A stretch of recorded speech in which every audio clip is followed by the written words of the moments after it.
Here's how you know if someone's your friend.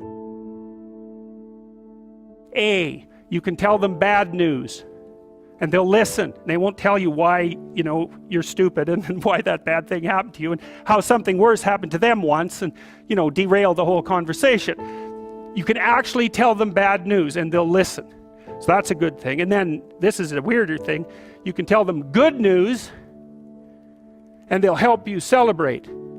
And that's a really good way of deciding who you should have around you, because if you have someone around you, something good happens to you and you're kind of afraid to even admit it because, God, something good happened to you. You let that be known and it'll certainly be taken away. So, you come out and you sort of tell someone half-heartedly that something good happened to you and they give you a whack and then talk about, the great thing that happened to them 3 years ago, or worse, the great thing that happened to someone that they knew 3 years ago.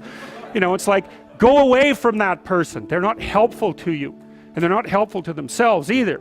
And so you want to surround yourself, you got to think about this. You got to surround yourself with people who want the best for the best part of you.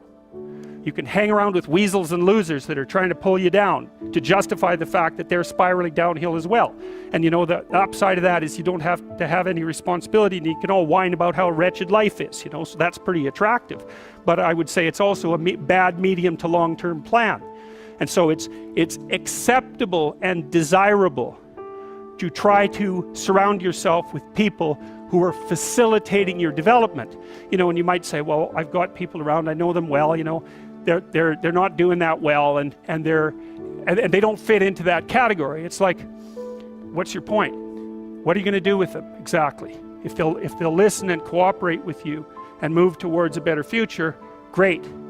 If they don't pay any attention and they keep doing the same damn things over and over and they're not going anywhere and it's painful, then maybe the proper thing to do is say, you just have your misery.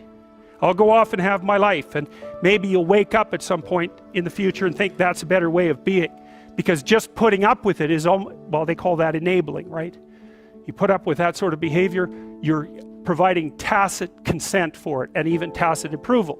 It's like, it's a bad idea. You have, I would say, both the right and the responsibility to surround yourself with people who are good for the best part of you.